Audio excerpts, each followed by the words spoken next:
nguhaye ikaze Colm BNX Promoter. Iyi ni Stack Empire. Uyu munsi ngiye gukorera urutonde rw'abakire 10 ba mbere ku isi ya rurema batunze agatubutse. Ese hano mu Rwanda haba hari urimo? Ese muri Afrika harimo bangahe? Ese aba bakire 10 bakora iki? Ese batangiye gute? Urugendo rwabo rwakomeje gute? Nge nyita BNX Promoter. Iyi ni Stack Empire. Kanda subscribe tuze tubana umunsi ku munsi. Ndagushimiye kudahema kudukurikira. Kora subscribe muri uyu muryango, hanyuma wiyumvire, tega amatwi, untiza amatwi yawe, nanjye nguhe umunwa wanjye n'amajwi yanjye meza, hanyuma unyumve, ngusasanure, nkubwire, nkwicarire ku ntebe, nkugendere umujyo, nkubwire abakire abakimaze bafite ubutunzi muri iyi si.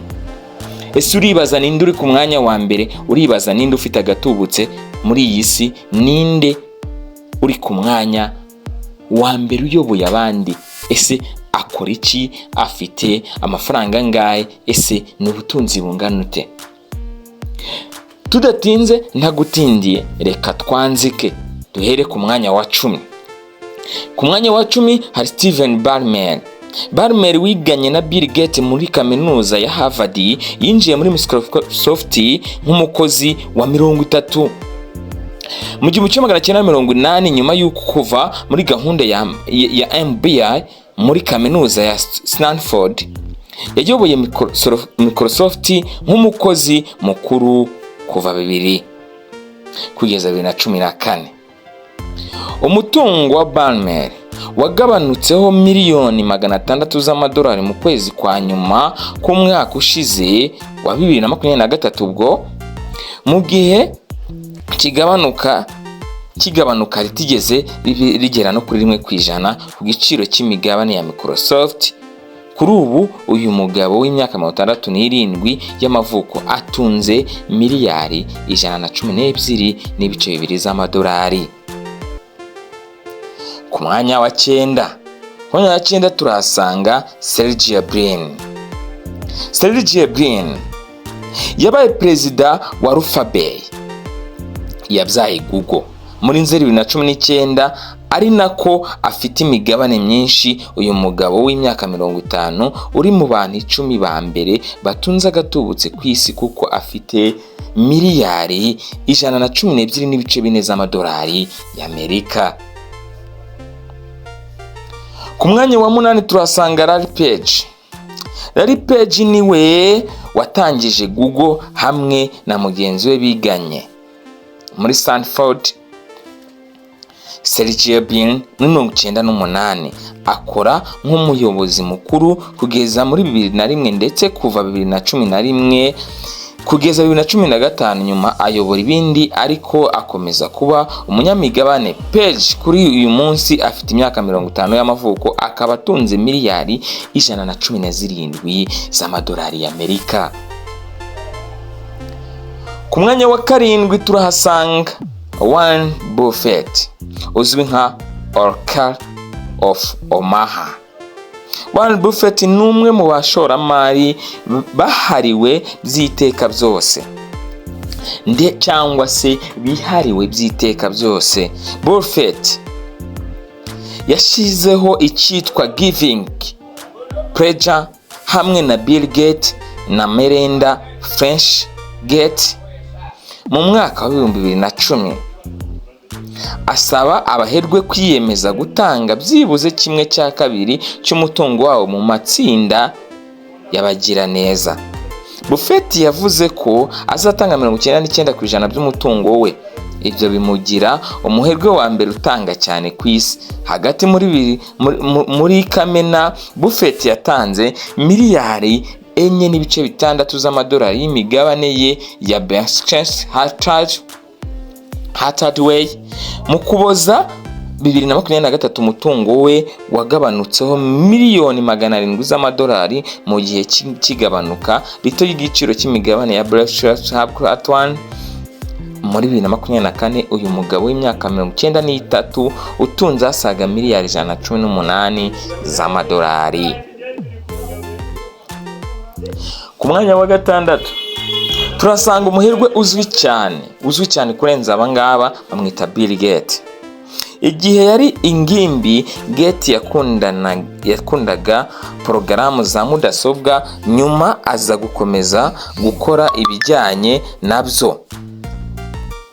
Forbes yashyize ahagaragara Gates bwa mbere nk'umuherwe mu 1987, aba umuntu wa mbere ukize ku isi muri 1995 kugeza 2017, usibye muri 2008 no kuva 2010 kugeza 2013. Ahanini bitewe na miliyari 59 z'amadolari yatanze muri Gates Foundation, harimo impano ya miliyari 20 z'amadolari muri Nyakanga 2022 yaje gusimburwa muri 2018 na Jeff Bezos. Mu gihe umutungo wa Gates wiyongeragaho miliyari 2 z'amadolari muri Kuboza 2023, umwanya wa mbere mu bakire ku isi we yagumye ku mwanya wa gatandatu guhera ku ya mbere Mutarama. Kuri ubu uyu mugabo w'imyaka 68 atunze miliyari 119.6 z'amadolari y'Amerika. Ku mwanya wa gatanu turahasanga undi mukire ukiri muto bamwita Mark Zuckerberg. Kuzi nkuta ze muriraho tuzadushimira Mark Zuckerberg. Zuckerberg yahimbye Facebook, ubu yitwa Meta platform.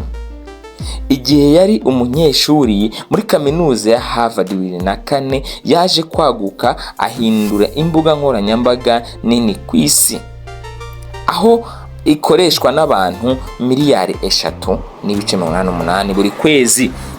Iyi sosiyete kandi niyo ifite kandi Instagram na WhatsApp, zombi zikomeje kandi zaguka buri munsi. Umuyobozi mukuru wa Meta Zuckerberg yashize ahagaragara iyi sosiyete muri 2012 kandi aracyafiteho hafi 13%. Zuckerberg yongeye kugaragara ku rutonde rw'abakiri 10 ba mbere ku isi mu mpeshyi 2023 ku nshuro ya mbere kuva muri Mutarama 2022, biturutse ku izamuka ry'ibiciro by'imigabane ya Meta. Mu kwezi ko Kuboza umutungo we wazamutseho miliyari 9 z'amadolari, mu gihe imigabane ya Meta yazamutse 9%. Muri izi ntangiriro za 2024 uyu muherwe utunze arenga miliyari 125.3 z'amadolari.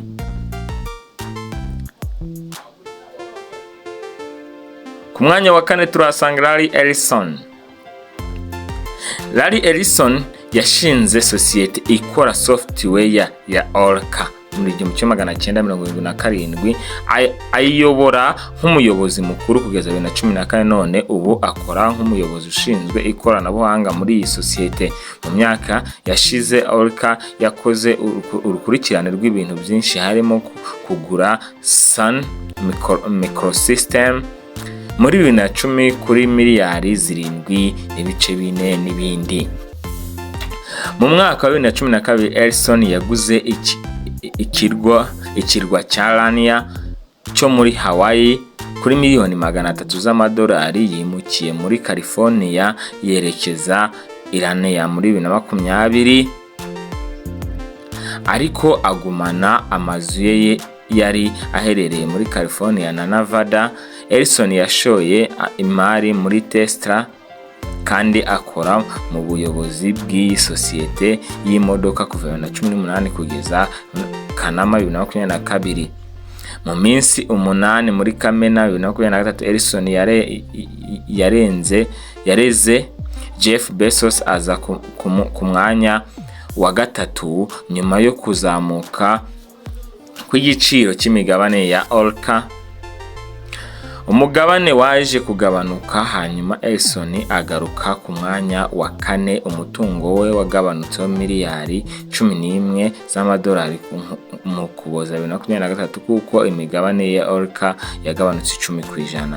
Uyu muherwe w'imyaka 79 y'amavuko atuye California muri Amerika, yatangiye 2024 atunze miliyari 135 z'amadolari.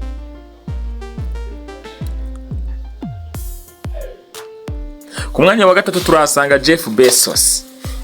Jeff Bezos yashinze igihangange mu bucuruzi bukorerwa ku mbuga nkoranyambaga Amazon muri 1994 maze ayobora nk'umuyobozi mukuru kugeza muri Nyakanga 2021. Umutungo wazamutseho miliyari 5 z'amadolari mu Ukuboza 2023 biturutse ku muzamuka kw'imigabane ya Amazon. Bezos yarenze Bill Gates ku mwanya wa mbere w'umuntu ukize kurusha abandi ku isi muri Nyakanga 2017. We na Gates bakomeza gusimburana ku mwanya wa mbere n'umwanya wa kabiri w'abakize cyane. Kuri ubu uyu mugabo w'imyaka 54 utuye i Washington muri Amerika atunze cyangwa afite umutungo ungana na miliyari 168 n'ibice bine z'amadolari y'Amerika. Muribaza ku mwanya wa kabiri harinde no ku mwanya wa mbere.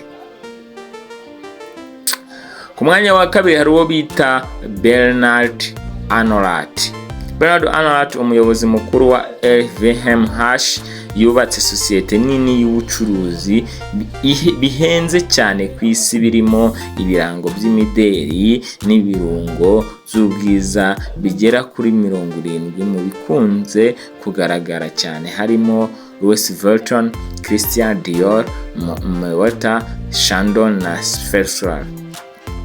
Muri Mutarama 2021 LVMH yaguze imitako ya Tiffany and Co kuri miliyari 15 z'amadolari. Se wa Arnault yinjiye amamiliyoni muri shoramari ry'ubwubatsi kugira ngo atangire mu gihe Arnault yakoreshaga miliyari 15 z'amadolari y'amahirwe kugira ngo agure Christian Dior.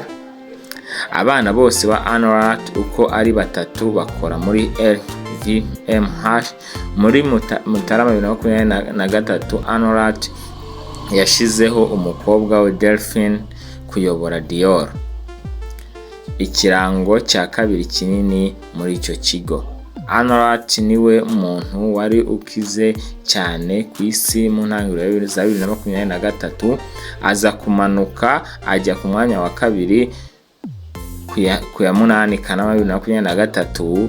Guhera ku ya mbere Mutarama 2024 Arnault afite agaciro ka miliyari 9 n'ibice bine z'amadolari arenga kuyo yafite mu kwezi kwa nyuma kwa 2023 nk'uko Forbes ibigaragaza. Nyuma yo kuzamuka ku giciro cy'imigabane ya LVMH kugeza ubu uyu musaza w'imyaka 74 utuye i Paris mu Bufaransa akaba atunze arenga miliyari 200 z'amadolari.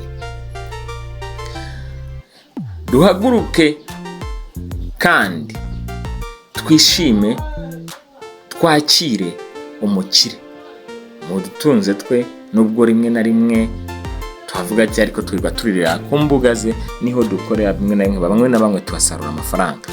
Umukire ku mwanya wa mbere ni umuherwe, ni umuyobozi mukuru wa sosiyete ikora imodoka z'amashanyarazi rwa Tesla, uruganda rwa SpaceX hamwe na sosiyete y'urubuga nkoranyambaga rwa X yahoze yitwa Twitter.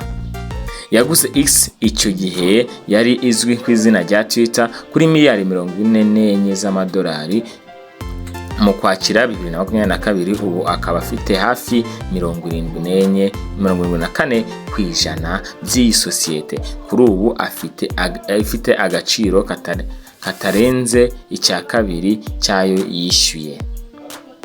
Nyuma yo kuva ku rutonde rwa Forbes, Musk yongeye kuba umukire ku isi ku itariki ya 8 Kanama 2023 maze akomereza ku mwanya wa mbere kugeza 2023 irangiye. Umutungo wa Musk wazamutse hafi miliyari 6 z'amadolari mu Ukuboza, azamuwe na 4 n'ibice kwiyongera kw'igiciro cy'imigabane ya Tesla.